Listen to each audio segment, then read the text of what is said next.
இந்த உலகத்தில் உண்மையாகவே வேதாந்தம் பேசுகிறவங்களும் உண்டு, உள்ளுக்குள்ளே வேறு மாதிரி இருந்துக்கிட்டு வெளியில் வேதாந்தம் பேசுகிறவங்களும் உண்டு. ஒரு ஆள் இருந்தார். அவரும் ஒரு கடை வச்சு வியாபாரம் பண்ணிக்கிட்டு இருந்தார். மகா கஞ்சன், யாருக்கும் எந்த உதவியும் செய்ய மாட்டார். எச்சில் கையென்ன ஈர கையை கூட உதற மாட்டார். அப்படிப்பட்ட மனுஷன். அந்த ஊருக்கு ஒரு முனிவர் வந்துக்கிட்டு இருந்தார். வருஷத்துக்கு ஒரு தடவை வருவார். ஒரு நாள் 2 நாள் இருப்பார், அப்புறம் போயிடுவார். அந்த முனிவர் வர்றப்போலாம் இந்த ஆள் எழுந்திரிச்சு ஓடி போய் அவரை வரவேற்பான். ரொம்ப பெரிய வேதாந்தி மாதிரி அவர்கிட்ட பேசிக்கிட்டு இருப்பான். காயமே இது பொய், வெறும் காற்றடைத்த பையும்மா, தர்மம் தலைகாக்கும்மா. பணம் என்ன சார் பணம், இன்னைக்கு ஒருத்தன் கையில் இருக்கும், நாளைக்கு ஒருத்தன் கையில் இருக்கும், எல்லாம் மாயம். எனக்கு தான் இன்னமும் இந்த சம்சார பந்தத்திலிருந்து விடுபடுறதுக்கு நேரம் வரலேம்மா. அந்த முனிவரும் இந்த ஆள் இப்படி சொல்கிறத கேட்ட உடனே, ஏப்பா அப்படி சொல்கிற, இப்போ கூட நீ சரின்னு சொல்லு, உனக்கு தீட்சை கொடுத்து இதிலேருந்து விடுபடுற ஞானத்தை போதிக்கிறேன் பார். உடனே அந்த ஆள் என்ன சொல்லுவான் தெரியுமா? ஐயோ சாமி, இப்போ அது எப்படிங்க முடியும், பிள்ளைங்கள்லாம் சின்ன சிறுசுங்க, அதுகளுக்கெல்லாம் ஒரு கல்யாணம் காட்சின்னு செஞ்சு கடமையை முடிச்சுட்டா நீங்கள் சொல்கிறபடி செஞ்சு விடலாமா. சரி, இன்னும் முனிவர் போயிடுவார். அடுத்த வருஷம் வருவார். இவன் வழக்கம் போல் வேதாந்தம் பேசுவான். சரி, தீட்சை கொடுக்குறேன் வா அம்பார். பேரம்பேத்தியை பார்க்கணும், கோர்ட்டில் கேஸ் ஒன்று இருக்குது, அது முடியணும் அப்படின்னு தயங்க ஆரம்பிச்சிருவான். எல்லாம் சொல்லுவான், ஆனால் குடிக்கிறதுக்கு தண்ணி கூட கொடுக்க மாட்டான். ரொம்ப வருஷம் கழித்து மறுபடியும் ஒரு நாள் அந்த ஊருக்கு முனிவர் வந்தார். இவன் கடைக்கு வந்தார். அப்புறம் அங்கே கல்லாவில் நம்ம ஆள் இல்லை, அவன் புள்ள தான் உட்காந்துருக்கிறான். அப்பாவை போலவே புள்ளையும் எழுந்திரிச்சு ஓடியாந்து முனிவரை வரவேற்றான். அப்பா எங்கேன்னு விசாரித்தார் முனிவர். ஐயோ, அதை ஏன் கேட்குறீங்க சாமி, உங்ககிட்ட தீட்சை வாங்கி இந்த சம்சார பந்தத்திலேருந்து விடுதலை பெறணும்னு சொல்லிக்கிட்டே இருப்பார், அது நிறைவேறாமலே போய் சேர்ந்துட்டார். போன மாதம் ஒரு நாள் திடீர்னு நெஞ்சு வலிக்குதுன்னார், அவ்வளோதான் போட்டுன்னு போயிட்டார் அப்படின்னு புலம்புனான் பையன். இதை கேட்டதும் முனிவர் சிரிச்சாரான். அவன் எங்கடா போவான், உன் அப்பா எங்கேயும் போகல, இதோ வாழை ஆட்டிக்கிட்டு உன் காலடியிலே இருந்துக்கிட்டு இருக்கான் பார் அப்படின்னு சொல்லி அங்கே நின்றுக்கிட்டு இருந்த ஒரு நாயை சுட்டி காட்டினாரான். என்ன சாமி சொல்கிறீங்க அப்படின்னு ஆச்சரியமாக கேட்டிருக்கான் பையன். உடனே முனிவர் அந்த நாயோட தலையில் ஒரு தட்டு தட்டி பேசுகிறா அப்படின்னாரான். உடனே அந்த நாய் வேதாந்தம் பேச ஆரம்பிச்சுட்டு தான். காயமே இது போய் வெறும் காற்றடைத்த பைய அப்படின்னு தான். முனிவர் சொன்னார், அடே இப்போவும் ஒன்றும் கெட்டு போகல, நீ விரும்புனா சொல்லு, உனக்கு தீட்சை கொடுத்து என் பின்னாடியே அழைச்சிட்டு போயிடுறேன், அங்கே அழைச்சிட்டு போய் உனக்கு ஞானத்தை போதிக்கிறேன், வர்றியா அப்படின்னு கேட்டிருக்காரு. உடனே அந்த நாய் சொல்லிச்சான், ஐயோ அதை ஏன் கேட்குறீங்க சாமி, நான் உண்ணாமல் தின்னாமல் ஏராளமான சொத்து சேர்த்து வச்சுட்டேன். என் பிள்ளைங்க அதோட பெருமை தெரியாமல் ராத்திரி நேரம்லாம் கதவை திறந்து போட்டுட்டு தூங்கிடுவாங்க. அதனால் இப்படி நாயாக பிறந்து ராத்திரி பகலாக சுற்றி சுற்றி காவல் காத்துக்கிட்டு கிடக்கிறேன். இப்போ எப்படி சாமி வர முடியும் அப்படின்னு கேட்டுதான். அறியாமையிலேயே சுகம் கண்டு இப்படி இருக்கிற ஆளுங்களுக்கு எப்படி விடுதலை கிடைக்கும், எப்போ விடுதலை கிடைக்கும் அப்படின்னு கேட்குறார் தசாவதானி, திருக்குறள் பேர் ராமையா. அவர் கேட்குறது நியாயம் தானே. இந்த காலத்து பையன் ஒருத்தன் அப்பா கிட்ட சொன்னான், அப்பா இன்றைக்கி நான் 1 ரூபா மிச்சப்படுத்தி விட்டேன் அப்படின்னு நானான். அப்படியா, என்னடா பண்ணேன்னு கேட்டிருக்கார் அப்பா. டவுன் பஸ்ஸில் ஏறாமல் அது பின்னாடியே ஓடியாந்தேன், 1 ரூபா மிச்சம் தானே அப்படின்றான். அட பாவி, ஒரு ஆட்டோ பின்னாடி ஓடியாந்துருந்தா 10 ரூபா மிச்சமாயிருக்குமே, வேஸ்ட் பண்ணிட்டியே அப்படின்னாரான் அந்த அப்பா.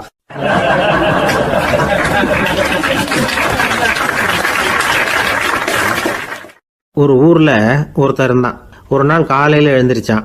ஒரு 10 ரூபாய் எடுத்து சட்டை பையில் வச்சுக்கிட்டான். கடை தெருவுக்கு புறப்பட்டான். காய்கறி வாங்குறதுக்காக அவன் போகிறான்.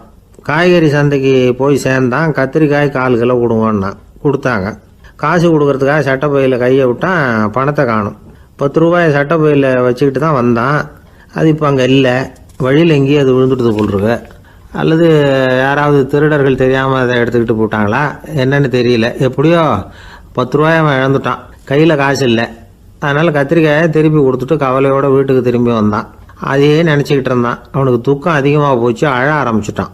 காய்கறிகள் வாங்கிட்டு ஆனந்தமாக சமைச்சு சாப்பிட்லாம்னு நினச்சோம், அது முடியாமல் போச்சேங்கிற கவலை அவனுக்கு. அதனால் அதை மறக்கவே முடியல. இது நடந்து கொஞ்ச நாள் ஆச்சு. அதே மனுஷன் இன்னொரு நாள் அதே மாதிரி புறப்பட்டான். பணத்தை எடுத்து பையில் வச்சுக்கிட்டான். காய்கறி சந்தையை நோக்கி போய்கிட்டு இருக்கிறான். இப்போ வழியில் ஒரு ஏழை பையனை பார்த்தான். தம்பி எங்கே போகிற அப்படின்னு கேட்டான். ஐயா பள்ளிக்கூடத்துக்கு போயிட்டுருக்கிறேன்னா அவன். சரி, அதுக்கே இவ்வளவு கவலையோடு போயிட்டுருக்கிற அப்படின்னு விசாரித்தான் அவன். ஐயா நான் ரொம்ப ஏழை, வீட்டில் வசதி இல்லை, பரீட்சைக்கு பணம் கட்டணும், இன்றைக்கி கடைசி நாள், என்ன செய்கிறதுன்னு தெரியலன்னா. இவன் பார்த்தான். தாங்கிட்ட இருக்கிற பணத்தை எடுத்து அந்த பையன்கிட்ட கொடுத்தான். இதை வச்சுக்கோ, உடனே பணத்தை கட்டு, நல்லா படி, பரீட்சை எழுது அப்படின்னு சொல்லிவிட்டு திரும்பி வந்துட்டான். வெறுங்கையோடு திரும்பி வந்தும் வீட்டில் கேட்குறாங்க, எங்கே காய்கறின்னு வழக்கம் போல் கேட்டாங்க. இவன் நடந்ததை சொன்னான். இப்போ வீட்டில் இருந்தவங்க அவங்ககிட்ட ஒரு கேள்வி கேட்டாங்க, ஏங்க இதே மாதிரி முன்னாடி ஒரு தடவை காய்கறி வாங்க போய் வெறுங்கையோடு திரும்பி வந்தீங்க, இப்போவும் வெறுங்கையோடு தான் திரும்பி வந்திருக்கிறீங்க, ஆனால் முன்னாடி வந்தப்போ வருத்தமாக இருந்தீங்க, இப்போ உங்கள் முகத்தில் வருத்தம் தெரியலையே அப்படின்னு கேட்டிருக்கிறான்.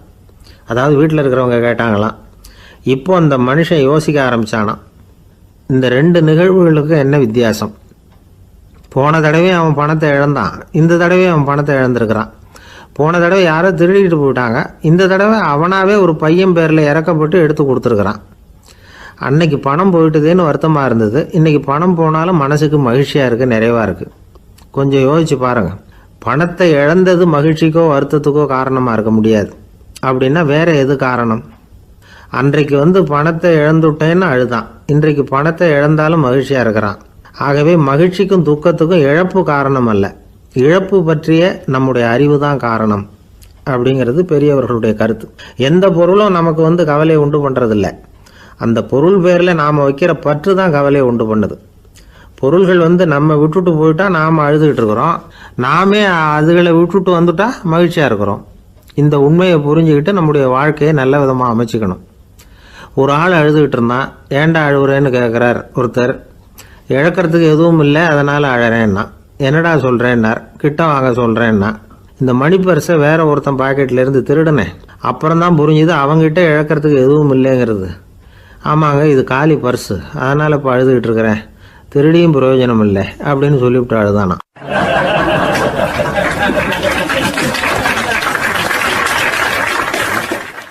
ஒரு சீன தேசத்து அரசர் இருந்தார். அவருக்கு வயசாயிட்டுது. அவருக்கு அடுத்தபடியாக அவருடைய புள்ள பட்டத்துக்கு வரணும், ஆட்சி பொறுப்பை ஏற்றுக்கணும்.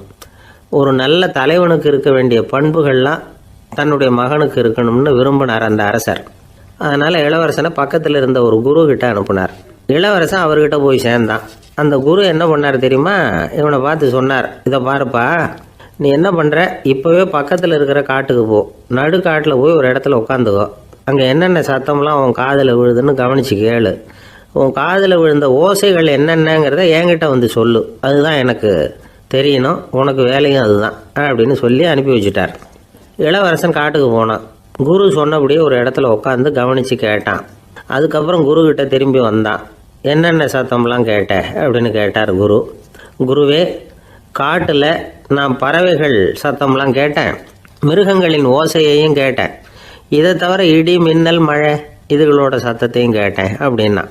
குரு யோசனை பண்ணார், நீ இன்னமும் சரியாக கேட்கல, அதனால் மறுபடியும் காட்டுக்கு போ, கொஞ்ச நாள் தங்கியிருந்து கேட்டுட்டு வா அப்படின்னார். இளவரசனுக்கு ஒன்றும் புரியல. இருந்தாலும் குருவின் கட்டளையாச்சே, மறுக்க முடியுமா? உடனே அவன் மறுபடியும் காட்டுக்கு போனான். ஒரு இடத்துல உட்காந்தான். கொஞ்ச நேரம் உன்னிப்பாக கவனித்து கேட்டான். சில நாள் கழித்து குருக்கிட்ட திரும்பி வந்தான். குருவே, இந்த தடவை சில துல்லியமான சத்தங்களை எல்லாம் கேட்டான். தேனி பறக்கிற சத்தம், நீரோடையின் மெல்லிய ஓசை, இதெல்லாம் கேட்டேன்னா.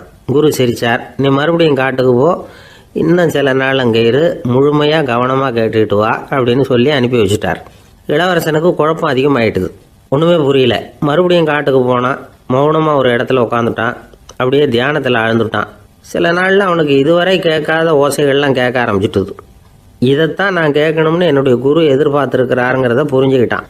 உடனே குருக்கிட்ட ஓடனான். குருவே, இந்த தடவை காதுகளுக்கு கேட்க முடியாத சில ஓசைகளை கூட என்னால் உணர முடிஞ்சுது. பூ மலருகிற ஓசை, சூரியனால் பூமி சூடாகிறப்போ எழுகிற ஓசை, காலை பனித்துளி இந்த புல்லுலாம் குடிக்கிற ஓசை, இது எல்லாம் என்னால் நல்லா கேட்க முடிஞ்சுது அப்படின்னா. குருவுக்கு இப்போ தான் திருப்தி ஏற்பட்டு தான். இளவரசனை பார்த்து சொன்னார், இதை பாருப்பா, இப்போ தான் நாட்டை ஆளுகிற தகுதி உனக்கு வந்திருக்குது அப்படின்னு சொல்லி அதுக்கு விளக்கமும் கொடுத்தாராம். எந்த அரசன் தன்னுடைய மக்களின் இதயம் பேசுகிற மௌன மொழியை, மௌன வார்த்தைகளை கேட்குறானோ அவன்தான் ஆள தகுதி உள்ளவன். எந்த அரசன் தன்னுடைய மக்களின் உணர்ச்சிகளை உண்மையாக உணர்றானோ அவன்தான் முதன்மையான அரசன். போலி வார்த்தைகளை மட்டும் கேட்டுட்டு பல மௌன ராகங்களை காதில் வாங்கிக்காதவன் அரசனே இல்லை. எந்த நாட்டில் எப்போ ஒரு அரசன் தன்னுடைய மக்களின் உணர்ச்சிகளை கேட்க மறுக்கிறானோ அன்னையிலேருந்தே அந்த நாடு அழிய தொடங்குது அப்படின்னு அர்த்தம். இதுதான் அந்த குரு இளவரசனுக்கு போதிச்சது. வாயால் பேசுகிறத மட்டும் கேட்டு ஏமாறக்கூடாது, உணர்ச்சிகளையும் கேட்கறதுல தான் மனப்பக்குவம் உண்டாகும். மக்கள் உணர்ச்சிகளை புரிந்து கொள்ளாத அரசர்கள் நீடிச்சிருக்க முடியாது. அது மாதிரி நாடுகளில் அடிக்கடி குழப்பம் தான் உண்டாகும். அப்படி இருந்தால் அடிக்கடி ஆட்சி மாறிக்கிட்டு இருக்கும். அப்படிப்பட்ட ஒரு தேசம், அங்கே ஒரு சிறைச்சாலையில் 3 கைதிகள் பேசிக்கிட்டு இருந்தாங்க.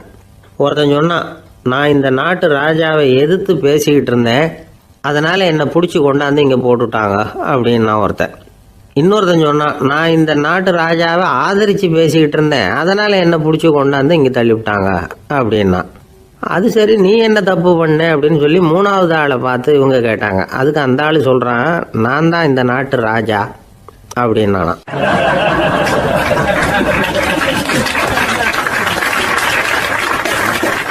ஒரே ஒரு ஊரில் ஒரு பாதிரியார் இருந்தார். ரொம்ப நாள் சந்தோஷமாக வாழ்ந்தார். ஒரு நாள் அவர் மடத்து சமையல் அறையில் பாத்திரங்களை கழுவி துலக்கி சுத்தப்படுத்திக்கிட்டு இருந்தார். அந்த சமயத்தில் ஒரு தேவதூதன் அவர் முன்னாடி வந்து நின்னான். இவர் நிமிர்ந்து பார்த்தார்.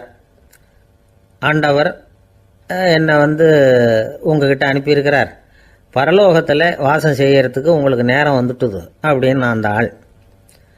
ஆண்டவருக்கு என்னோட ஞாபகம் வந்ததுக்கு நன்றி.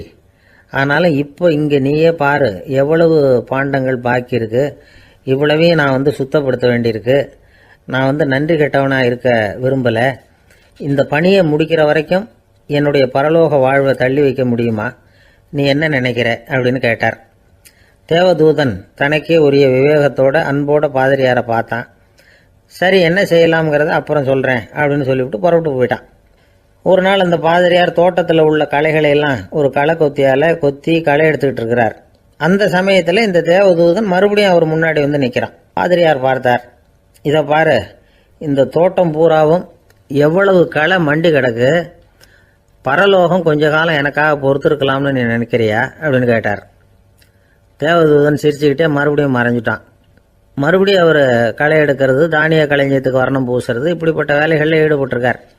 இன்னொரு நாள் ஒரு மருத்துவமனையில் நோயாளிகளை கவனிச்சுக்கிட்டு ரொம்ப தீவிரமாக இருக்கிறார் அந்த பாதிரியார். ஒரு நோயாளியோட தாகத்துக்கு தண்ணீர் கொடுத்துட்டு நிமிர்ந்து பார்க்குறப்போ தேவதூதன் மறுபடியும் அவர் முன்னாடி நிற்கிறான். இந்த தடவை பாதிரியார் தன்னலமற்றவராக பேரன்பை காட்டக்கூடிய வகையில் தன்னுடைய 2 கைகளையும் உயர்த்தியபடி தேவதூதனின் கவனத்தை பிணியால் வாடக்கூடிய நோயாளிகளின் பக்கம் திருப்பினாராம். தேவதூதன் ஒன்றும் சொல்லலை, மறைஞ்சிட்டான். அன்னைக்கு சாயந்தரம் பாதிரியார் மடத்தில் உள்ள தன்னுடைய அறைக்கு போய் இளைப்பாறினார். யோசிச்சு பார்த்தார். தேவதூதனையும் தேவதூதனின் விருப்பத்தையும் பல நாள் தள்ளி போட்டு வந்ததையும் அவர் ரொம்ப நினச்சி பார்த்தார். திடீர்னு தான் முதுமை அடைகிறதையும் சோர்வு அடைகிறதையும் உணர்ந்தார். ஆண்டவரை நினைச்சார். ஆண்டவரே, உம்முடைய தூதனை மறுபடியும் என்கிட்ட அனுப்புனா நான் சந்திக்கிறதுக்கு ஆவலாக இருக்கேன் அப்படின்னு சொல்கிறப்பவே தேவதூதன் பக்கத்தில் நின்னான். பாதிரியார் நிமிர்ந்து பார்த்தார். நீ இப்போவே என்னை அழைச்சிக்கிட்டு போக விரும்பினா நான் பரலோகத்துக்கு வர்றதுக்கு தயாராக இருக்கேன்னார். தேவதூதன் அந்த பாதிரியாரை அன்போடவும் விவேகத்தோடவும் பார்த்து, நீங்கள் என் கூட பரலோகத்துக்கு வர்ற தயாராக இருக்கிறதா சொல்கிறீங்க, ஆனால் நீங்கள் இதுவரைக்கும் வேற எங்கே இருந்ததா நினைக்கிறீங்க அப்படின்னானா. அப்படின்னா இதுவரைக்கும் இருந்த இடம் தான் பரலோகம் அப்படிங்கிறத உணர்த்தியிருக்கிறான். பரலோகம்னா என்னென்னு புரிஞ்சுக்கிறதுக்கு இந்த சம்பவம் நமக்கு உதவியாக இருக்குது. தொண்டு செய்கிறத விட பெரிய செயல் வேற எதுவும் இருக்க முடியாது. அது நம்ம மனசுக்கு கொடுக்குற சுகத்தை வேற எதுவும் கொடுக்க முடியாது. நாம் தொண்டு செய்கிற இடம் தான் அந்த புண்ணிய இடம். ஆனால் இந்த காலத்துல எல்லாம் நாம் தொண்டு செய்யணும்னு நினச்சி ஏதாவது ஆரம்பித்தா கூட அதை ஒரு மாதிரியாக சுற்றி நின்று வேடிக்கை பார்க்க ஆரம்பிச்சிடுறாங்க. ஒரு பெரியவர் அப்படித்தான் ஒரு தொண்டு செஞ்சுக்கிட்டு இருந்தார். ஒரு கோவில் கட்டிக்கிட்டு இருந்தாங்க. அதில் ஒரு இடத்துல ஒரு பலகையை வச்சு ஆணி அடிக்கிற வேலையை செஞ்சுக்கிட்டு இருந்தார் அந்த பெரியவர். ஒரு சின்ன பையன் அதை ரொம்ப ஊக்கமாக அக்கறையாக கவனிச்சுக்கிட்டு இருந்தான். பெரியவர் இதை கவனித்தார். என்னப்பா பார்க்குற, உனக்கும் இது மாதிரி தொண்டு செய்யணும்னு ஆசையாக இருக்கா அப்படின்னு கேட்டார். அதுக்கு அந்த பையன் சொல்கிறான், அப்படி இல்லைங்க, நீங்கள் ஆணி அடிக்கிறப்போ கையில் சுத்தியால் அடிச்சுக்கிட்டா எப்படி துடிப்பீங்க, எப்படி கத்துவீங்கன்னு தெரிஞ்சுக்கிறதுக்காக அதை பார்க்கணும்னு ஆசை, அதுக்காக தான் காத்துக்கிட்டு இருக்கேன் அப்படின்னு நான்.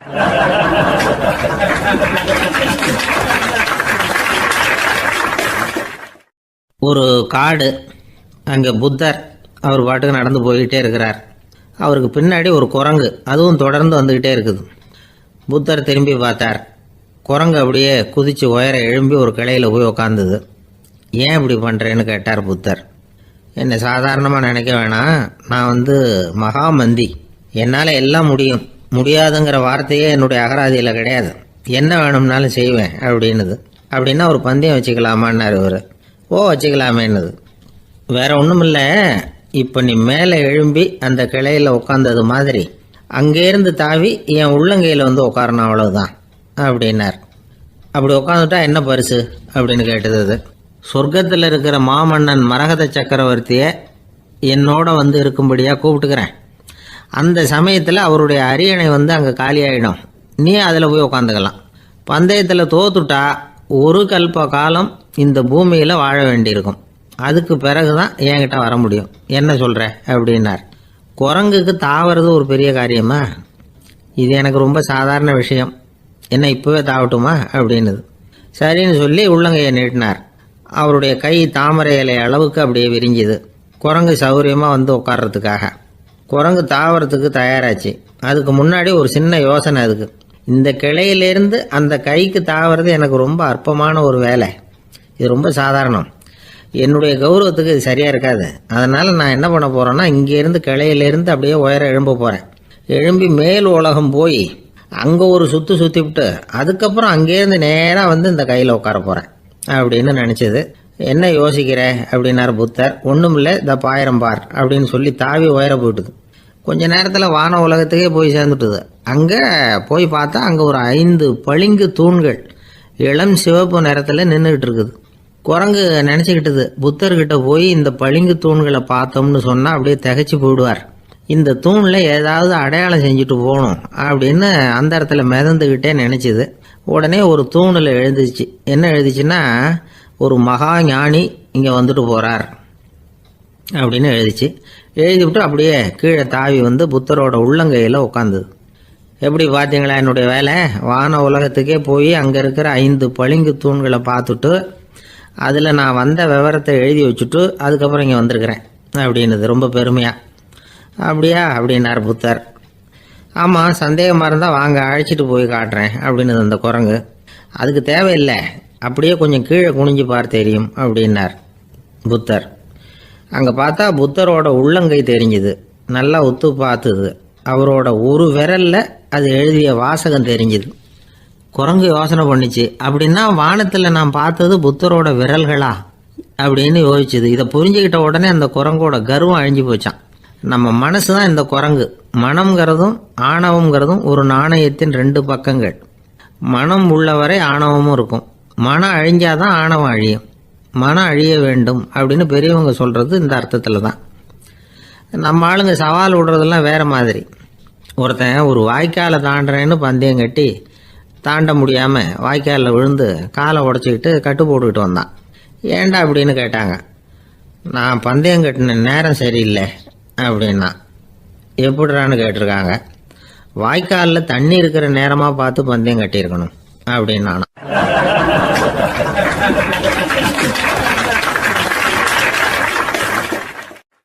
எனக்கு அதிர்ஷ்டமே இல்லை சார் அப்படின்னார் ஒருத்தர். ஏன் அப்படி சொல்கிறீங்கன்னு கேட்டோம். வியாபாரம் பண்ணலாம்னு ஒரு கடை வச்சேன், வேண்டியப்பட்டவங்க கூட என் கடையில் வந்து எதுவும் வாங்க மாட்டேங்கிறான், எல்லாரும் அடுத்த கடைக்கு தான் போகிறான் அப்படின்னு சொல்லி ரொம்ப அழுத்துக்கிட்டார். இதுக்கு போய் அதிர்ஷ்டம் இல்லைன்னு சொல்லாதீங்க, வாடிக்கையாளர்களை வந்து கவர்றது எப்படிங்கிறது உங்களுக்கு தெரியல, அதுதான் குறை அப்படின்னும். சார் உங்களுக்கு தெரிஞ்ச அந்த ரகசியத்தை எனக்கும் கொஞ்சம் சொல்லி கொடுங்களேன் அப்படின்னார். சரி உங்கள் காதை இப்படி கொடுங்க அப்படின்னு சொல்லி அது சம்பந்தமாக பெரிய வல்லுநர்கள் சொல்லியிருக்கிற கருத்துக்களை அவர்கிட்ட சொல்ல ஆரம்பித்தோம். அதாவது இந்த வாடிக்கையாளர்களை கவர்றதுக்கு வல்லுநர்கள் பல ஆலோசனைகளை ஏற்கனவே சொல்லி வச்சிருக்கிறாங்க. அது சம்பந்தமாக அனுபவப்பட்டவங்க, அதை தெரிஞ்சு வச்சுக்கணும். அதாவது கடை வச்சிருக்கிறவங்க எல்லாரும் இதை கொஞ்சம் காதில் வாங்கி வச்சுக்கணும்.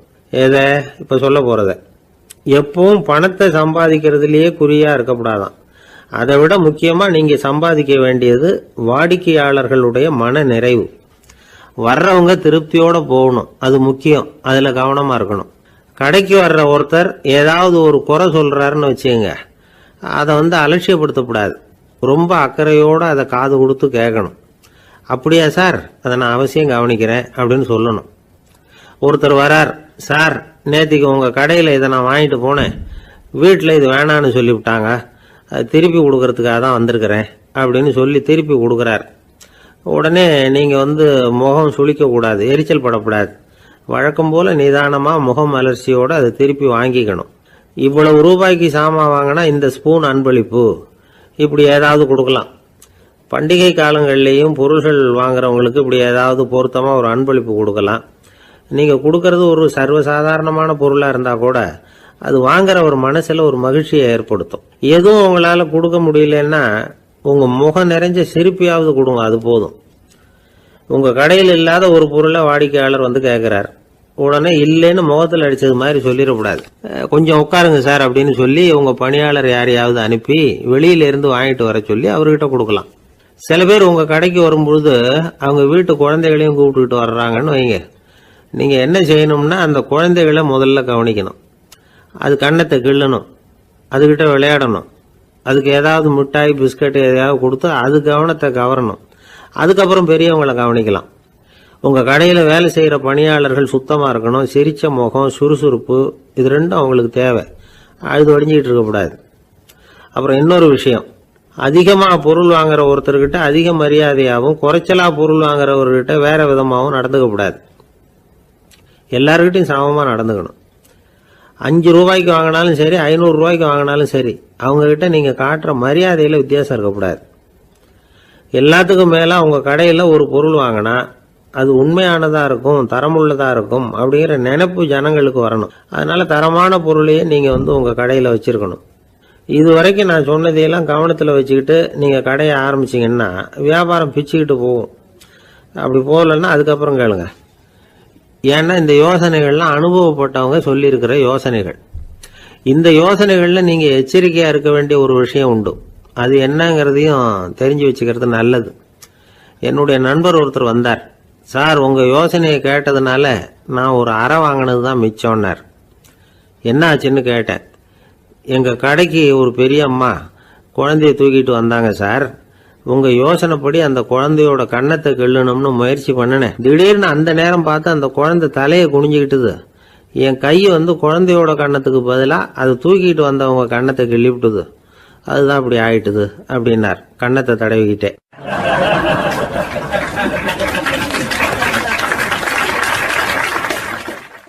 தானத்துல சிறந்தது எது அப்படின்னு ஒரு கேள்வியை கேட்டு, தானத்துல சிறந்தது நிதானம் அப்படின்னு அதுக்கு ஒரு பதிலும் சொல்றவங்க உண்டு. நிதானம் ரொம்ப அவசியம். அதுவும் இன்றைய உலகத்துக்கு ரொம்ப அவசியம். இன்னைக்கு உலகம் ரொம்ப பரபரப்பாக போய்கிட்டு இருக்குது. பொறுமையாக இருக்கணும்னு நினைக்கிறவங்களால கூட அப்படி இருக்க முடியறதில்ல. பொறுமையை சோதிக்கிறது மாதிரி பல சம்பவங்கள். அதையெல்லாம் சந்திச்சே தீர வேண்டியிருக்குது. எங்கே போனாலும் கியூவில் நிற்க வேண்டியிருக்குது. எங்கே போனாலும் காத்துக்கிட்டு இருக்க வேண்டியிருக்கு. ஆஃபீஸ்லேயோ வீட்லேயோ கூட நீங்கள் நிதானமாக பொறுமையாக நடந்துக்க தெரியலன்னா உங்களுக்கு சிடுமூஞ்சி, முசுடு இப்படிலாம் பேர் வச்சுருவாங்க. அது உங்களுக்கு தேவையா? சரி, வாழ்க்கையில் பொறுமைசாலின்னு பேர் வாங்கிறதுக்கு என்ன வழி? முதல் பாயிண்ட், நீங்கள் நினைக்கிறது, எதிர்பார்க்கறது, செய்யறது எல்லாமே 100% கரெக்டாக நடக்கணும்னு ஆசைப்படக்கூடாது. எதுவாக இருந்தாலும் அதில் ஓரளவுக்கு தவறு நடக்கலாம் அப்படிங்கிறத எதிர்பார்த்தே இருக்கணும். ஓரளவுக்கு அதை அனுமதிக்கணும். ஒரு நண்பரை 6 மணிக்கு ஒரு இடத்துக்கு வர சொல்லியிருக்கிறீங்க. 6 மணிக்கு அவர் வரலை. உடனே பொறுமை இழந்து நடந்துக்கக்கூடாது. ஒரு 10 நிமிஷம் டிலே ஆகலாம். ஒரு வர்ற வழியில் பஸ்ஸு கூட ஏதாவது டிராஃபிக்கில் மாட்டியிருக்கலாம். அதெல்லாம் எதிர்பார்த்தே கொஞ்சம் காத்திருக்கிறதுல ஒன்றும் தப்பு இல்லை. சில சமயம் டிலே ஆகிறது கூட நல்லதாக முடியும். ஒரு பஸ்ஸை தவற விட்டுட்டு ஐயோ கொஞ்சம் ஒரு 2 நிமிஷம் முன்னாடி வந்திருந்தா பிடிச்சிருக்கலாமே அப்படின்னு தவிச்சிக்கிட்டு இருப்பாங்க சில பேர். அடுத்தபடியாக வர்ற பஸ்ஸு நேரடியாக நீங்கள் போக வேண்டிய இடத்துக்கே கொண்டு போய் விடுற பஸ்ஸாக கூட இருக்கலாம்.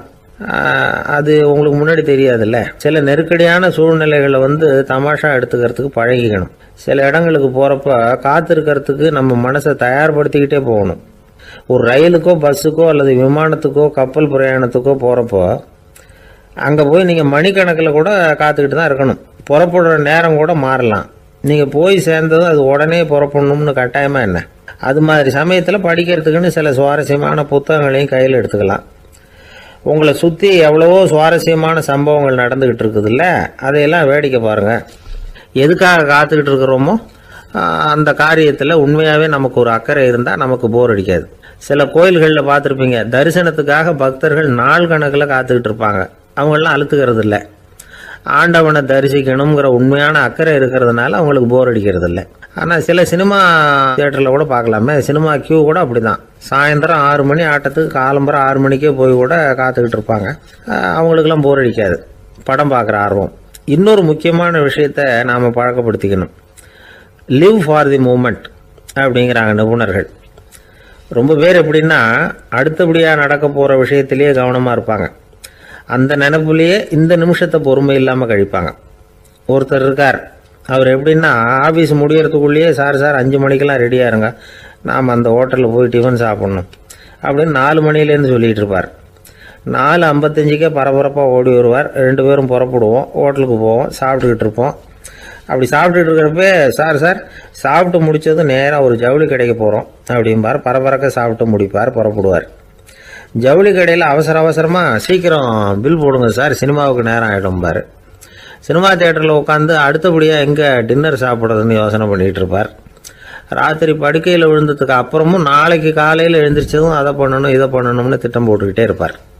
அதாவது எப்போவும் அடுத்த நிமிஷம், அடுத்த நாள், அடுத்த வாரம், அடுத்த வருஷம், இதுதான் அவங்க சிந்தனை. இந்த நிமிஷம் என்ஜாய்மெண்ட்டை அவங்க இழந்துடுறாங்களாம். அதனால தான் வாழ்நாள் பூரா பொறுமையின்மை, அவஸ்தை, அல்லல். அதனால் நாம் எல்லாரும் வாழ்க்கையில் நிதானமாக இருக்கிறதுக்கு கற்றுக்கணுமா. அதுக்காக இந்த நிதானத்துக்கு வேறு விதமான அர்த்தம் பண்ணிக்கக்கூடாது. ஒருத்தர் அப்படித்தான் ஒரு தடவை அவருடைய குதிரை காணாமல் போயிட்டு தான். அதுக்காக அவர் கவலைப்படலை, நிம்மதியாக இருந்தார், சந்தோஷமாக இருந்தார். என்ன சார் இது, உங்கள் குதிரை திருட்டு போயிட்டுதுங்கிறீங்க, நீங்கள் கவலைப்படாமல் இருக்கிறீங்களே அப்படின்னு கேட்டாங்களாம். அதுக்கு அவர் சொல்லியிருக்கார், நல்ல வேலை சார், கட்டியிருந்த குதிரை காணாமல் போயிருக்குது. நான் அது மேலே உட்காந்துருக்கிற சமயம் அது காணாமல் போயிருந்ததுன்னா, திருட்டு போயிருந்ததுன்னா நானும் சேர்ந்தில் காணாமல் போயிருப்பேன் அப்படின்னாராம். எவ்வளவு நிதானமான ஆள் பாருங்க.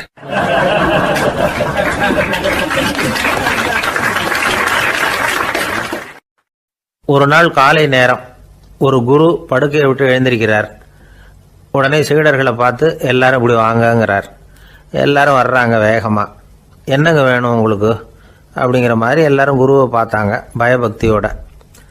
குரு அந்த சீடர்களை பார்த்து, இதை பாருங்கள், இப்போ நான் ஒரு சிக்கலான விவகாரத்தில் மாட்டிக்கிட்டு இருக்கிறேன், அதை நீங்கள் தீர்த்து வச்சா நல்லதுன்னார். சீடர்களுக்கு ஒன்றும் புரியல. என்ன இது இவர் இப்படி சொல்கிறாரு, நமக்குள்ள எல்லா விவகாரங்களையும் தீர்த்து வைக்கிறவர் நம்ம குருநாதர், அவருடைய விவகாரத்தை நாம் தீர்த்து வைக்கிறதா, ஆச்சரியமாக இருக்குதே, குருநாதருக்கே சிக்கலா அப்படின்னு யோசனை பண்ண ஆரம்பித்தாங்க. இருந்தாலும் ரொம்ப பணிவாக கேட்டாங்க, சுவாமி உங்களுக்கே சிக்கலா, இந்த உலகத்து சிக்கல்களுக்கும் சிரமங்களுக்கும் அப்பாற்பட்டவர் அல்லவா தாங்கள், அப்படிப்பட்ட உங்களுக்கு சிக்கல்னா அது எப்படி அப்படின்னாங்க. எனக்கு ஏற்பட்டிருக்கிற சிக்கல் அவ்வளவு பெருசு, ரொம்ப பெரிய விவகாரம் அது அப்படின்னார் குரு. கொஞ்சம் விவரமாக சொல்லுங்க அப்படின்னாங்க இவங்க. இப்போ அந்த குரு விவரத்தை சொன்னார். அதாவது நேற்று ராத்திரி நான் ஒரு கனவு கண்டேன். அந்த கனவில் நான் ஒரு பட்டாம்பூச்சியாக மாறிட்டேன். அப்படி மாறி ஒவ்வொரு மலராக பறந்து போய் உட்காந்து தேன் சாப்பிட்டேன் அப்படின்னார். சீடர்கள் இதை கேட்டதும் ரொம்ப திகைச்சு போயிட்டாங்க. என்ன இது ஒரு பெரிய பிரச்சனையா, ஒரு சாதாரண கனவு கண்டதுக்காகவா இந்த காலை வேளையில் நம்மளையெல்லாம் குருநாதர் இவ்வளவு அவசரமாக கூப்பிட்டுருக்கார் அப்படின்னு நினச்சாங்க. இருந்தாலும் கேட்டாங்க, இதில் என்ன சிக்கல் சுவாமி, கனவுங்கிறது எல்லாருக்கும் வரத்தானே செய்யும் அப்படின்னார் ஒரு சீடர். சீடர்களே, பிரச்சனை அது இல்லை. நான் இன்னைக்கு காலையில் கண்ணு முழிச்சு பார்த்தப்போ நான் நானாக மறுபடியும் மாறிட்டேங்கிறத தெரிஞ்சுக்கிட்டேன். இதில் சிக்கல் என்னன்னா, இப்போ அந்த பட்டாம்பூச்சி தான் நானாக ஆயிட்டதாக கனவு கண்டுகிட்டு இருக்கா அப்படிங்கிறது தான். ஒரு மனுஷன் பட்டாம்பூச்சி ஆகிறதாக கனவு காண முடியுங்கிறப்போ அந்த பட்டாம்பூச்சியும் மனுஷனாக ஆகிறதாக கனவு காண முடியும் இல்லையா?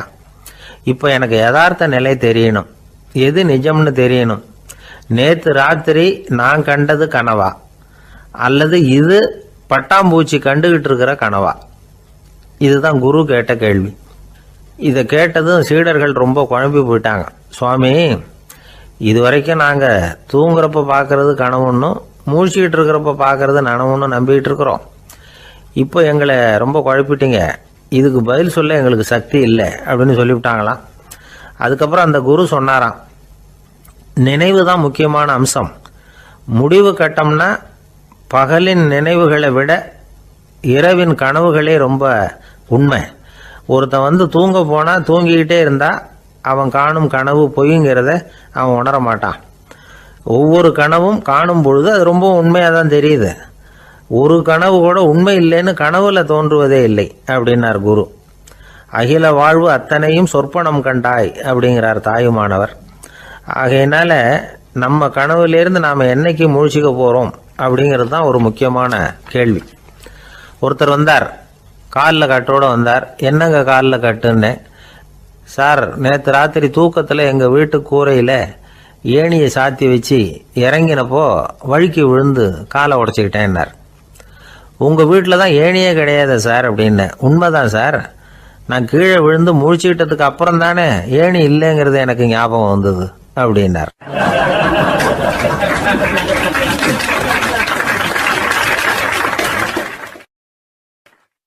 திபேத் நாட்டில் புத்த மடாலயங்கள் நிறைய உண்டு. அதுக்கு ஒரு தலைமையகமும் உண்டு. அது இந்த திபேத் தலைநகரம் லாசாவில் இருக்குது. ரொம்ப காலத்துக்கு அப்பால் அதை பற்றிலாம் நிறைய விவரங்கள் எழுதி வச்சிருக்கிறாங்க. அது இப்போவும் நமக்கு கிடைக்குது. அதாவது ரொம்ப தூரத்துக்கு அந்தாண்ட மலைகளுக்கு நடுவில் ஒரு கிளை மடாலயம். அந்த மடத்தின் தலைவருக்கு வயசாயிட்டு தான். அதனால் தலைமை பொறுப்பை வேற ஒருத்தர்கிட்ட ஒப்படைக்கலாம் அப்படின்னு முடிவு பண்ணாராம். உடனே ஒரு லாமாவை கூப்பிட்டார். அவர் மூலமாக தலைமை மடாலயத்துக்கு செய்தி அனுப்புனார், பொருத்தமான வாரிசு ஒருத்தரை அனுப்பி வைக்கும்படியாக. அந்த வாலிப லாமா புறப்பட்டார். காடு மேடெல்லாம் நடந்து போகிறார். ரொம்ப நாள் கழித்து தலைமை பீடத்தை அடைஞ்சார். தலைமை குரு கிட்ட விவரத்தை சொன்னார். தகுதியான ஒருத்தரை அனுப்பி வச்சா அழைச்சிட்டு போகிறேன் அப்படின்னார். சரி, நாளைக்கு காலையில் நீங்கள் அவங்க எல்லாரையும் அழைச்சிட்டு போகலாம்னார் அவர். அவங்க எல்லாரையுமா? அங்கே தேவைப்படுறது ஒருத்தர் தானே அப்படின்னார் இவர். ஆமான்னார். அப்புறம் ஏன் எல்லாரையும் அழைச்சிட்டு போக சொல்கிறீங்கன்னார். அது இப்போ உனக்கு புரியாது. நான் ஒரு 100 பிக்குகளை அனுப்புகிறேன், அதாவது பிட்சுகளை. அவ்வளவு பேரையும் அங்கே வச்சு சமாளிக்க முடியாது அப்படின்னார் இவர். இருந்தாலும் இப்போ அந்த தலைமை குரு என்ன சொன்னார்னா, அதை பற்றி கவலைப்படாத, நான் 100 பேரை அனுப்புகிறேன். அதில் 99 பேர் வழியிலேயே காணாமல் போடுவாங்க. ஒருத்தன் மட்டும்தான் வருவான். அவனும் அங்கே சேர்ந்துட்டானா நீ ரொம்ப கொடுத்து வச்சவன் அப்படின்னார். இவருக்கு ஒன்றும் புரியல. இருந்தாலும் மறுநாள் அந்த வாலிப லாமா 100 பேரை அழைச்சிக்கிட்டு புறப்பட்டார். போகிற வழியிலேயே பல பேர் அங்கங்கே பிச்சுக்கிட்டு போயிட்டாங்க. அவர் சொன்னது மாதிரியே. வழியில் அவங்க ஊர்கள் இருந்தது தான் காரணம். அப்பா அம்மாவை பார்த்துட்டு வரேன் அப்படின்னு கொஞ்சம் பேர் போனாங்க. சொந்த பந்தத்தை பார்த்துட்டு வரேன் அப்படின்னு கொஞ்சம் பேர். ஒரு வாரம் ஆச்சு. இப்போ மிஞ்சினது 10 பேர் தான். வழியில் ஒரு நகரம். அங்கே சில பிட்சுக்கள் சந்திச்சாங்க. எங்கள் மடத்து தலைவர் இறந்துட்டார், உங்களில் யாராவது ஒருத்தர் எங்களுக்கு தலைவராக முடியுமா அப்படின்னு கேட்டாங்க. 10 பேரும் தயார். அதில் ஒருத்தரை அழைச்சிட்டு அவங்க போயிட்டாங்க. இன்னொரு ஊரில் சில பேர் வந்தாங்க, வழி மறிச்சாங்க. நில்லுங்க, எங்கள் மன்னர் மகளுக்கு திருமணம், அதை நடத்தி வைக்க 3 லாமாக்கள் தேவை அப்படின்னாங்க. இப்படி கொஞ்சம் கொஞ்சமாக எல்லாரும் காலி. கடைசியில் 2 பேரும் மிஞ்சினாங்க. அங்கே ஒரு இளம்பெண் எதிரில் வந்தா. எங்கள் அப்பா வேட்டைக்கு போயிருக்கிறாரு, இன்னும் திரும்பி வரல. வீட்டில் வேற யாரும் இல்லை, தனியாக இருக்க பயமாக இருக்கு, யாராவது ஒருத்தர் எனக்கு துணையாக இருக்கணும் அப்படின்னு கேட்டுக்கிட்டா. எங்கள் 2 பேரில் நீயே ஒருத்தரை தேர்ந்தெடுத்துக்கோ, இல்லைன்னா எங்களுக்குள்ள சண்டை வந்துடும் அப்படின்னாங்க. இப்போ மிஞ்சினவர் ஒருத்தர். அவருக்கும் ஒரு சோதனை வந்தது. ஒரு தர்க்கவாதி எதிரில் வந்தான். உன்னோட வாதம் பண்ணணும்னா. இவனோட வாதம் பண்ணுறேன், அது முடிய ரொம்ப காலம் ஆகலாம். தர்க்கத்தில் நான் ஜெயிச்சா அங்கே வரேன், இல்லைன்னா இவருடைய சீடனை ஆயிடுவேன் அப்படின்னார் அவர். கடைசியாக அழைக்க வந்த வாலிபலாமா மட்டும் வெறும் கையோடு திரும்பி போனார். அங்கே இருந்த வயசான மடாதிபதி கேட்டார், எத்தனை பேர் அங்கேருந்து புறப்பட்டீங்கன்னார். என்னையும் சேர்த்து 101ன்னார் அவர். நல்லது, நீயாவது திரும்பி வந்திய, அதுதான் எனக்கு போதும். ஏன்னா நீ தான் எனக்கு உண்மையான வாரிசு. அந்த 100 பேரில் யாரும் வரமாட்டாங்க அப்படின்னார் அவர். ஏன்னா அவருக்கு தெரியும் இவர் ஒருத்தர் தான் திரும்பி வருவாருங்கிறது.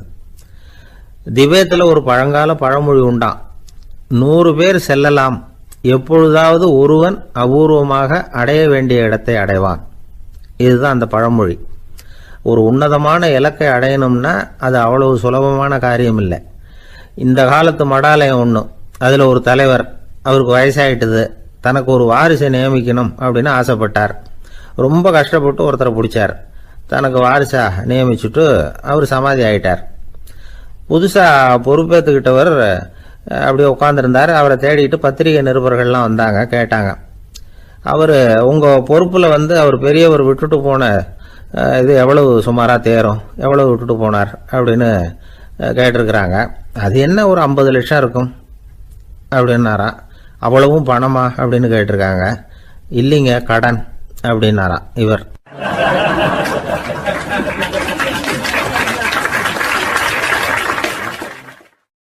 ஒரு ஊரில் ஒரு ஆள் இருந்தான். அவனுக்கு ஒரே ஒரு மகள். அவளை நல்ல இடத்துல கட்டி கொடுக்கணும்னு ஆசைப்பட்டான். அதுக்காக மாப்பிள்ளை தேடிக்கிட்டு இருந்தான். அவன் கொஞ்சம் வசதியான ஆள், அதனால் நிறைய பேர் வந்தாங்க. இருந்தாலும் ஒரு நல்ல குணமுள்ள மாப்பிள்ளையாக இருக்கணும் அவன் எதிர்பார்த்தான். அப்படி இருக்கணும்னு தொடர்ந்து முயற்சி பண்ணான். கடைசியாக ஒரு 3 பேர் கிடைச்சாங்க. அந்த 3 பேரில் யாரை தேர்ந்தெடுக்கிறது, இதுதான் அவனுக்கு வந்த குழப்பம். இந்த நிலைமையில் ஒரு பெரியவரை தேடி போனான். அவர்கிட்ட தன்னுடைய பிரச்சனையை சொன்னான். அவர் கொஞ்சம் யோசனை பண்ணார். அதுக்கப்புறம் 3 பேரையும் கூப்பிட்டார். இதை பாருங்கப்பா, உங்கள் 3 பேருக்கும் 3 மாத கால அவகாசம் தர்றேன். நீங்கள் இப்போ போகலாம். 3 மாதம் கழித்து திரும்பி வரலாம். அப்படி வரும்பொழுது இந்த 3 மாத காலத்தில் நீங்கள் செஞ்ச நல்ல காரியம் ஏதாவது ஒன்று சொல்லணும். அதை வச்சு உங்களில் ஒருத்தரை நாங்கள் தேர்ந்தெடுத்துக்கிறோம் அப்படின்னு சொன்னாராம். 3 பேரும் சரின்னு சொல்லிவிட்டு திரும்பி போயிட்டாங்க. 3 மாதம் ஆச்சு. அதுக்கப்புறம் ஒரு நாள் திரும்பி வந்தாங்க. அவர் அவங்கள கூப்பிட்டு உட்கார வச்சார். அப்புறம் கேட்டார், இப்போ சொல்லுங்கள், இந்த 3 மாத காலத்தில் நீங்கள் செஞ்சுருக்கிற ஏதாவது ஒரு நல்ல காரியத்தை சொல்லுங்க அப்படின்னார். முதல்ல ஒருத்தன் எழுந்திரிச்சு நின்னான். ஐயா, எங்கள் அப்பா இறந்த பிறகு அவரோட கணக்கு வழக்குகளை எடுத்து பார்த்துக்கிட்டு இருந்தேன். அவர் ஒரு வியாபாரிகிட்ட 10,000 ரூபா கடன் வாங்கியிருக்கிறதாக எழுதியிருந்தார். அந்த வியாபாரியும் இப்போ உயிரோடு இல்லை. இருந்தாலும் அந்த வியாபாரியோட மகனை தேடி கண்டுபிடிச்சேன். கணக்கு புத்தகத்தை காட்டினேன். எங்கள் அப்பா உங்கள் அப்பா கிட்ட 10,000 ரூபா கடன் வாங்கியிருக்கிறதாக இதை எழுதியிருக்கிறார். அதனால் அதை திருப்பி கொடுக்கறதுக்காக வந்திருக்கிறேன். இந்தாங்க அந்த பணம் அப்படின்னு சொல்லி கொடுத்துட்டு வந்துட்டேன் அப்படின்னு நானும். இதை பெரியவர் கவனமாக கேட்டுக்கிட்டார். அதுக்கப்புறம் 2வது இளைஞன் எழுந்திரிச்சான். ஐயா, நான் போன மாதம் ஒரு நாள் ராத்திரி வேளையில் ஒரு காட்டுப்பாதை வழியாக எங்கள் ஊருக்கு போய்கிட்டு இருந்தேன். அந்த சமயத்தில் அந்த வழியாக வந்துக்கிட்டு இருந்த ஒரு வழிப்போக்கர்கிட்ட 4-5 திருடர்கள் வம்பு வளர்த்து அவர்கிட்ட இருந்த பொருளை எல்லாம் கொள்ளையடிச்சிக்கிட்டு இருந்தாங்க. நான் உடனே ஒரு குச்சியை எடுத்துகிட்டு ஓடினேன். அந்த திருடர்களை அடித்து விரட்டினேன்.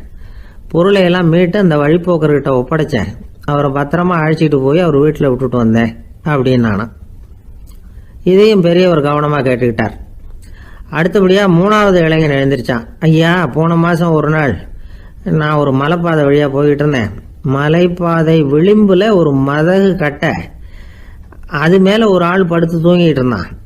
அந்த பக்கம் தவறி உருண்டு விழுந்திருந்தான்னா அதில் பாதாளம். அது மலையடி வாரத்தில் போய் தான் விழணும். அவ்வளவு பள்ளம். அது தெரியாமல் அவன் பாட்டுக்கு தூங்கிட்டு இருந்தான். நான் உடனே அவன்கிட்ட ஓடி போய் குனிஞ்சு அவன் முகத்தை பார்த்தேன். அப்போ தான் புரிஞ்சுது, அவன் ஏற்கனவே எனக்கு தெரியும். அவனை எனக்கு நிறைய கெடுதல் பண்ணியிருக்கிறான், இடைஞ்சல் கொடுத்தவன். இருந்தாலும் ஐயோ பாவம்னு நினச்சி அவனை எழுப்பி பாதுகாப்பாக வேற ஒரு இடத்துல படுக்க வச்சுட்டு வந்தேன் அப்படின்னு நானும். பெரியவர் இதையும் கேட்டுக்கிட்டார். அதுக்கப்புறம் அவங்க 3 பேரையும் பார்த்து, நீங்கள் போகலாம், நாங்கள் யோசித்து முடிவு பண்ணி உங்களுக்கு சொல்லி அனுப்புகிறோம் அப்படின்னாராம். அந்த இளைஞர்கள் புறப்பட்டு போயிட்டாங்க. அதுக்கப்புறம் அந்த பெண்ணோட அப்பாவை பார்த்து சொன்னார், இந்த 3 பேருமே நல்ல பிள்ளைங்க தான், அதில் ஒன்றும் சந்தேகம் இல்லை. இருந்தாலும் இந்த 3 பேர் செஞ்ச செயல்களையும் ஒப்பிட்டு பார்க்க வேண்டியிருக்கு. முதல் இளைஞன் நேர்மைக்கு எடுத்துக்காட்டாக விளங்குறான். இந்த காலத்தில் இது மாதிரி இளைஞர்களை பார்க்கறது ரொம்ப கஷ்டம்தான். இருந்தாலும் அவன் கடமையை தான் செஞ்சான். 2வது இளைஞன் நல்ல வீரன், தைரியசாலி. ஒரு வீரன் எதை செய்யணுமோ அதைத்தான் இவன் செஞ்சான். இவன் ஒரு லட்சிய மனிதன். 3வது இளைஞன் தன்னுடைய பகைவனுக்கே உதவி செஞ்சிருக்கான். அவன் உயிரை காப்பாற்றியிருக்கிறான். பகைவனுக்கு அருள்வதுங்கிறது ஒரு சாதாரண மனுஷனால் செய்யக்கூடிய காரியம் இல்லை. பகையை மறக்கிறதும் பகைவனுக்கு அருள்வதும் தெய்வீக பண்புகள். அதனால் இவனையே உன்னுடைய மகளுக்கு ஏற்ற மாப்பிள்ளையா தேர்ந்தெடுக்கலாம் அப்படின்னு சொன்னாங்களாம். ஒரு நல்ல நாளில் அவங்களுக்கு திருமணம் நல்ல விதமாக நடந்து முடிஞ்சுதான். இது சுவாமி சின்மயானந்தர் சொல்லியிருக்கிற ஒரு கதை. இதிலேருந்து நாம் புரிந்து கொள்ள வேண்டிய ஒரு கருத்து, நமக்கு கெடுதல் பண்ணவங்களுக்கும் நாம் நல்லது செய்யணும். ஆனால் நடைமுறையில் அப்படி நம்மளால் செய்ய முடியறதில்ல. அதுதான் சிக்கல். நம்மால் ஒருத்தங்கிட்ட கேட்டான், ஏண்டா உன்னுடைய பகைவன் ஒருத்தன் அது மாதிரி ஒரு மலைப்பாதை மதகு கட்டையில் படுத்திருந்தா உடனே நீ என்ன நினைப்ப அப்படின்னு கேட்டோம். இது ஒரு அருமையான சந்தர்ப்பம்னு நினைப்பேன் அப்படின்னா. எதுக்குன்னு கேட்டோம். அவனை அந்த பக்கமாக உருட்டி கீழே தள்ளுறதுக்கு அப்படின்னா.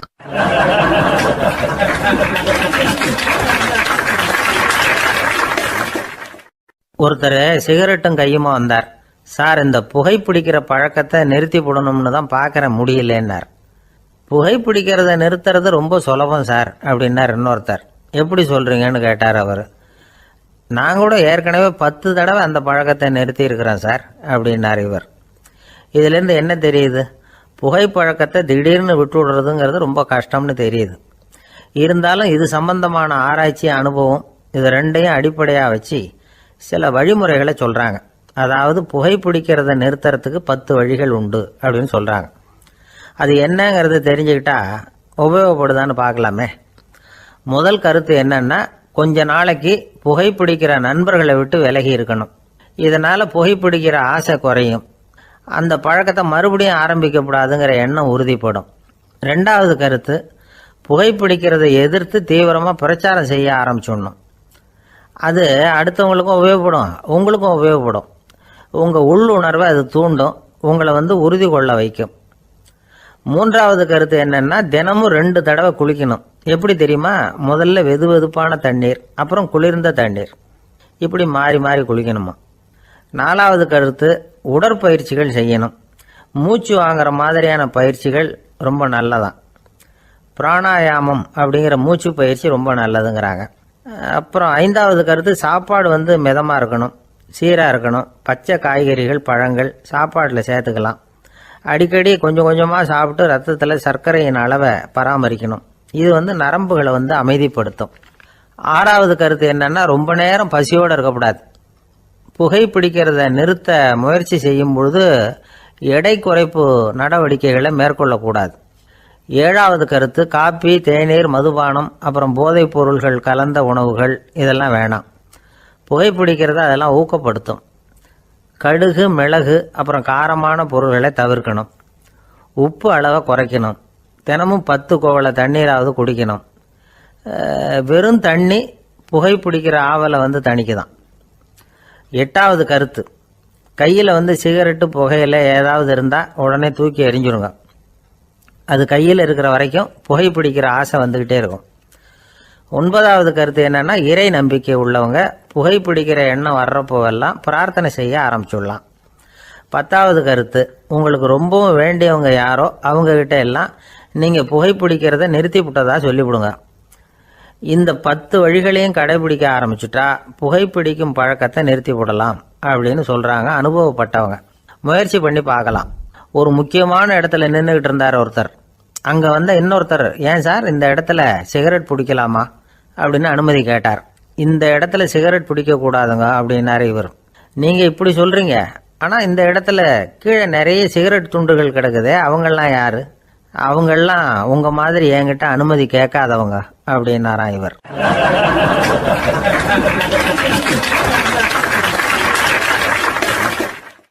திருநெல்வேலி மாவட்டத்தில் கோவில்பட்டிக்கு பக்கத்தில் உள்ள ஊர் கடம்பூர். காமராசர் முதலமைச்சராக இருந்த காலம்.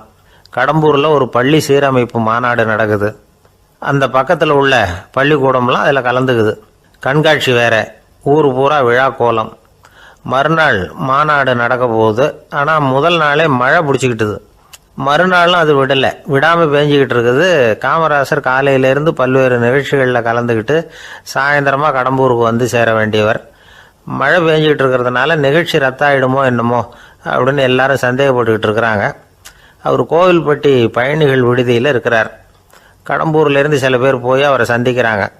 மழை பெஞ்சிக்கிட்டு இருக்குதே, என்ன செய்யலாம் அப்படின்னு கேட்குறாங்க. மழை பெஞ்சால் நல்லது தானே, அதுக்காக மாநாட்டை எதுக்காக ரத்து செய்யணும்? ஆசிரியர்கள் எவ்வளவு கஷ்டப்பட்டு ஏற்பாடு பண்ண மாநாடு, கட்டாயம் வந்துடுறேன் அப்படின்னாராம் காமராசர். உடனே புறப்பட்டார். மழையை பொருட்படுத்தாத மக்கள் கூட்டம். அது கலையாமல் காத்துக்கிட்டு இருக்கிறாங்க அவ்வளோ பேரும். தலைவர் வந்துட்டார்னு தெரிஞ்சது ஜனங்களுக்கு ஏகப்பட்ட உற்சாகம்.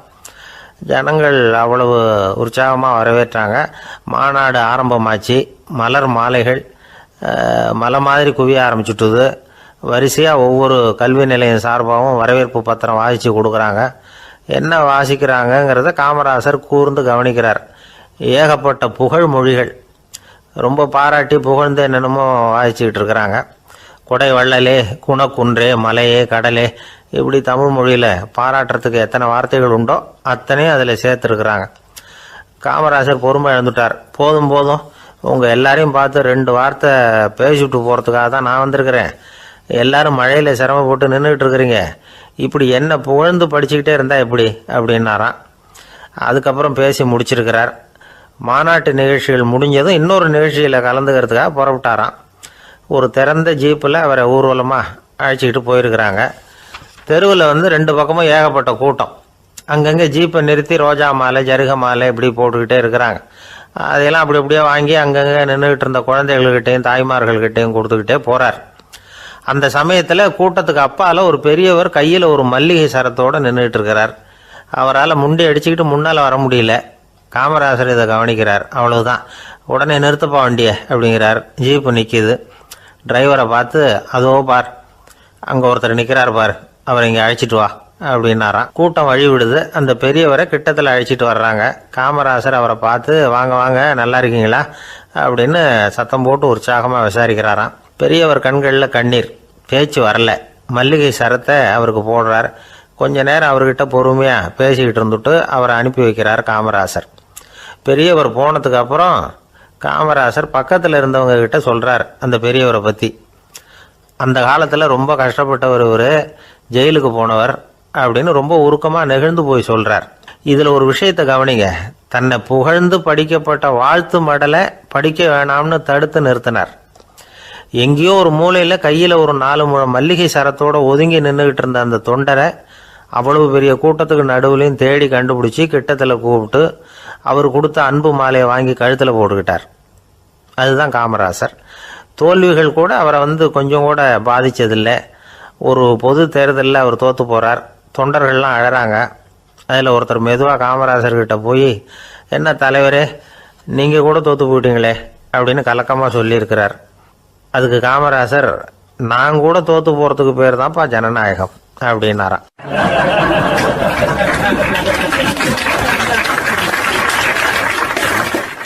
இப்பெல்லாம் நம்ம ஊரில் மாமியார் மருமகள் ஒருத்தர் நல்லா புரிஞ்சுக்கிட்டு நல்ல விதமாக தான் இருக்கிறாங்க பல இடத்துல. அதனால் நான் இப்போ சொல்ல போகிற கதையை கேட்டுவிட்டு இந்த காலத்தில் அவ்வளவு மோசமாக யார் சார் நடந்துக்கிறாங்க அப்படின்னு கேட்டு யாரும் சண்டைக்கு வரக்கூடாது.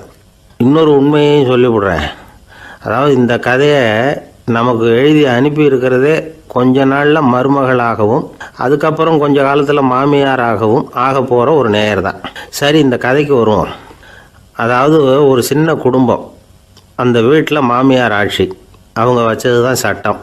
பிள்ளையாண்டான் எப்படின்னா அம்மா சொல்கிறதையும் கேட்டுக்குவான், மனைவி சொல்கிறதையும் கேட்டுக்குவான், நமக்கு என்னத்துக்கு வம்புங்கிற டைப்பு. மருமகள் பேரில் குறை கண்டுபிடிக்கிறதுலேயே அந்த மாமியாருக்கு ஒரு சுவாரஸ்யம். சின்ன சின்ன விஷயத்துலாம் குத்தம் கண்டுபிடிச்சிக்கிட்டே இருக்கிறாங்க.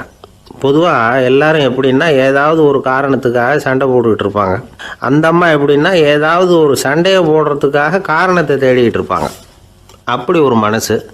அந்த மருமக பொண்ணு பாவம் பயந்து பயந்து ஒவ்வொரு காரியமும் செஞ்சுக்கிட்டு வந்தது. இப்படியே பல வருஷம் ஓடி போட்டுது. அந்த மாமியாருக்கும் ரொம்ப வயசாகிட்டுது. இருந்தாலும் அந்த பழைய சுபாவம் மட்டும் மாறவே இல்லை. திடீர்னு ஒரு நாள் பக்கவாதம் வந்து அந்த அம்மாவுக்கு ஒரு பக்கம் கை கால் இழுத்துக்கிட்டுது. வாய் சுத்தமாக பேச முடியாமல் போயிட்டுது. சத்தம் மட்டும் வரும். ஒரு பக்கத்து கை காலை அசைக்க முடியும். பேசுகிறதெல்லாம் கையால் தான், அதாவது கை சைகையால். இப்படிப்பட்ட நிலைமையில் கூட அந்த பொண்ணு தண்ணியோ பாலோ இவங்க எதிரில் கொண்டாந்து வச்சா அதை வேணும்னே தட்டி விட்டுட்டு ஒம்பு வளர்க்குறது. அதுக்கப்புறம் அந்த பொண்ணு தரையை சுத்தப்படுத்தும்ல, அதை பார்த்து ரசிக்கிறது. இருந்தாலும் அந்த பொண்ணு இதையெல்லாம் பெருசுப்படுத்தாமல் ரொம்ப பொறுமையாக தான் இருந்தது. ஒரு நாள் வீட்டில் வச்சுருந்த பாலை பூனை குடிச்சிட்டு போயிட்டுது. வயசான காலத்தில் இந்த அம்மா பால் இல்லாமல் கஷ்டப்படுவாங்களே அப்படின்னு நினச்சி பக்கத்து வீட்டில் போய் கொஞ்சம் பால் வாங்கிட்டு காய்ச்சி மாமியார் முன்னாடி கொண்டாந்து வச்சுது அந்த பொண்ணு. வழக்கம் போல் அந்த அம்மா பாலை தட்டி விட்டுட்டாங்க. இதை அந்த மருமக பொண்ணு கவனிச்சுட்டுது. இவ்வளவு நாள் பொறுமையாக இருந்த அந்த மருமகளுக்கு இன்னைக்கு இதை பார்த்து தான் அசாத்திய கோபம் வந்துட்டுது.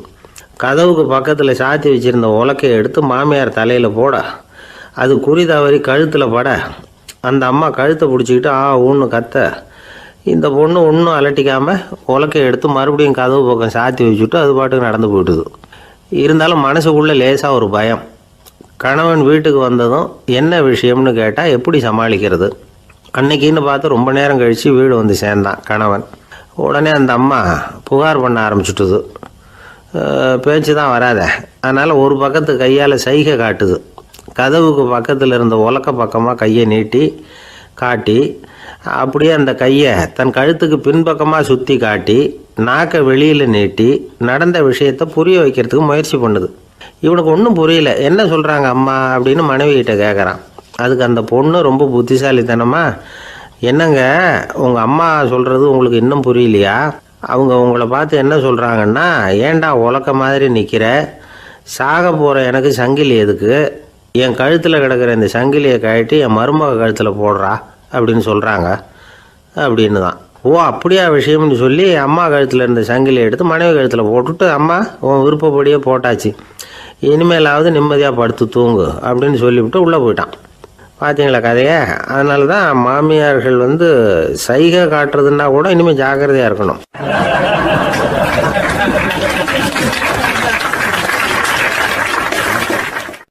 ஒரு கடற்கரை ஓரம், அங்கே ஒரு சின்ன கிராமம். அந்த கிராமத்தில் ஒரு சின்ன பள்ளிக்கூடம்.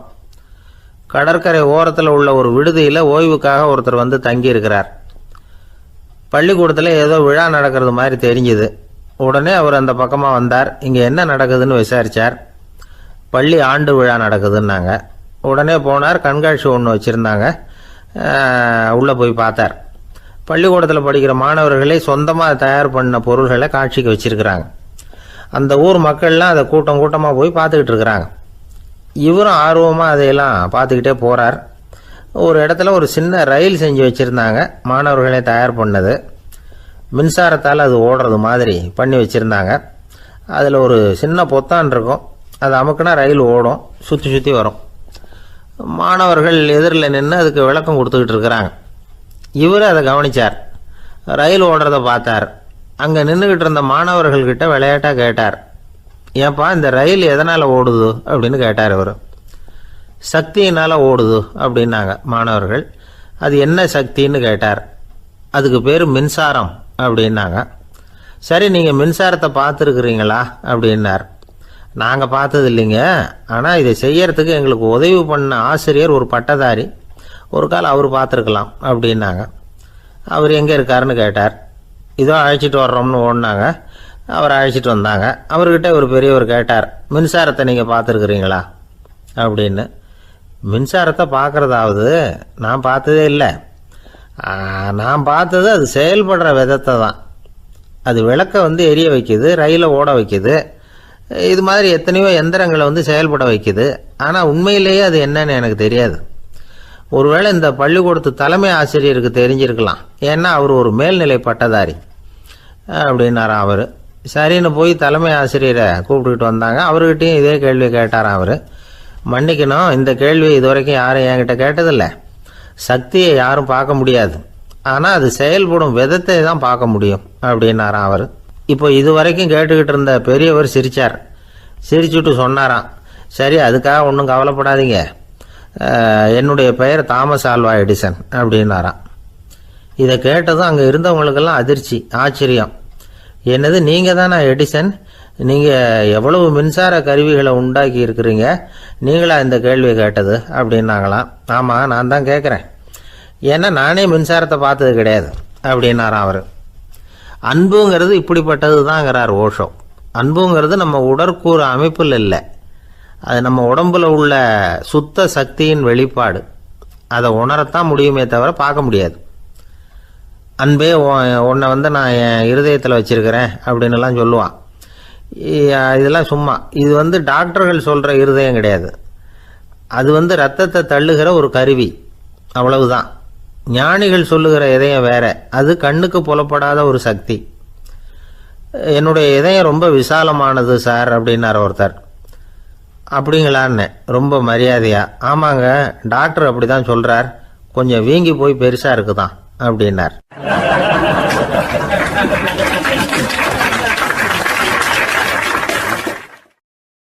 ஒரே ஒரு ஊரில் ஒரு அம்மா இருந்தாங்க. அந்த அம்மாவுக்கு ஒரே ஒரு பிள்ளையாண்டான். அவனுக்கு ரொம்ப அக்கறையோடு கல்யாணம் பண்ணி வச்சாங்க. கல்யாணம் முடிஞ்சதும் மருமக பொண்ணு வீட்டுக்கு வந்து சேர்ந்தது. அப்பாடா, என் கடமை முடிஞ்சுது, இனிமேல் அக்கடான்னு எங்கேயாவது ஒரு மூலையில் படுத்து கிடக்கலாம் அப்படின்னு நினச்சாங்க அந்த அம்மா. ஆனால் நினைக்கிறபடி எங்கே நடக்குது? அதுக்கப்புறம் தான் பிரச்சனையே ஆரம்பமாச்சு. மருமகள் குணம் சரியில்லை, ஒரு மாதிரி. அந்த பொண்ணு வீட்டுக்கு வந்ததுமே முதல் வேலையாக மாமியாரை பார்த்து, அதுதான் நான் வந்துட்டேன்ல, இனிமேல் உங்களுக்கு என்ன வேலைங்க, புறப்பட வேண்டியது தானே, காசி ராமேஸ்வரம்னு எங்கேயாவது போங்க அப்படின்னுட்டு தான். மாமியாரை பார்த்தாங்க, கொஞ்சம் யோசனை பண்ணாங்க. இந்த பாருமா, நீ இப்படி சொல்கிறதுக்கு முன்னாடியே வீட்டை விட்டு புறப்படணுங்கிற முடிவுக்கு நான் வந்துட்டேன். வீட்டை மட்டும் இல்லை, இந்த உலகத்தை விட்டே கூட போகிறதுக்கு தயாராக இருக்கிறேன். ஆனால் ஒரே ஒரு விஷயத்துக்காக என் உயிரை கையில் பிடிச்சிக்கிட்டு இருக்கிறேன் அப்படின்னாங்களாம். என்ன விஷயம்னு கேட்டது இந்த மருமக பொண்ணு. வேறு ஒன்றும் இல்லை, என் பிள்ளைக்கு கல்யாணம் பண்ணி வச்சுட்டேன். ஒரு பேர புள்ள பிறந்து அதை என் கண்ணால் பார்த்துட்டேன்னா நான் எங்கே வேணும்னாலும் போகிறதுக்கு தயாராக இருக்கிறேன் அப்படின்னாங்களாம் அந்த மாமியார். மாமியார் இப்படி சொல்கிறதுலேயே நியாயம் இருக்கிறதாக பட்டுது அந்த பொண்ணுக்கு. சரி, அப்படியே இருந்து பார்த்துட்டு போகலாம் அப்படின்னு அனுமதி கொடுத்துது. கொஞ்ச காலத்தில் ஒரு பேரன் பிறந்தான். அந்த அம்மாவும் பேரனை கண்ணால் பார்த்துட்டாங்க. சரி, பேரனை பார்த்தாச்சுல்ல, இனிமேல் புறப்பட வேண்டியது தானே அப்படின்னது மருமக பொண்ணு. மாமியார் பார்த்தாங்க, நீ சொல்கிறது சரிதாம்மா, அதில் ஒன்றும் தப்பு இல்லை. என்னோட பேரன் உங்களை அம்மா அப்பான்னு கூப்பிடுறதை என் காது குளிர கேட்டுட்டு போயிடுறேனே அப்படின்னாங்களாம். சரி, அந்த ஆசையை நிறைவேறட்டும் அப்படின்னு காத்துக்கிட்டு இருந்தாங்க. பேரன் வளர்ந்தான், நடந்தான், பள்ளிக்கூடம் போனால், பெரியவனானான்.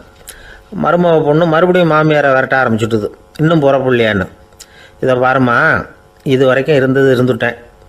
பேரனோட கல்யாணத்தையும் கண்ணால் பார்த்தா தான் இந்த கட்டை வேகம் போல் இருக்குது அப்படின்னு சொல்லி ஒரு மாதிரியாக பேச ஆரம்பித்தாங்க. இதுவும் நியாயமான ஆசையாக தான் படுது அப்படின்னு அது யோசிச்சிருக்கு அந்த பொண்ணு. சரின்னு அதுக்கும் ஒத்துக்கிட்டது. உடனே பேரனுடைய கல்யாணமும் முடிஞ்சது ஒரு வழியாக. இனிமேல் ஒரு நொடி கூட இங்கே இருக்கக்கூடாது, புறப்படுங்க அப்படின்னு மாமியாரை விரட்டிச்சான் அந்த பொண்ணு. இப்போ அந்த மாமியார் தன்னோட மருமகளை பார்த்து சொல்கிறாங்க, இதோ கிளம்பிட்டேம்மா, என் மூட்டை முடிச்செல்லாம் கட்டிக்கிட்டேன், புறப்பட்டுவிட்டேன். அப்படியே நீயும் உன் துணிமணிகளை மூட்டை கட்டிக்கிட்டு கிளம்பிடும், என்னோட சேர்ந்து 2 பேருமா சேர்ந்து போயிடலாம் அப்படின்னாங்களாம். அந்த பொண்ணு முழிக்குது. முழிக்காதே, உனக்கும் ஒரு மருமக வந்துட்டா, இனிமேல் நீயும் ஒரு மாமியார் தானே, உனக்கும் இனிமேல் இங்கே வேலை இல்லை, புறப்படு அப்படின்னாங்களாம். அப்போ தான் அந்த பொண்ணு சிந்திக்க ஆரம்பிச்சு தான், தன்னோட தவறு புரிஞ்சுதான். இந்த தகவலை கேட்டுக்கிட்டு இருக்கிற மருமகள்லாம் இதை பற்றி கொஞ்சம் யோசிச்சு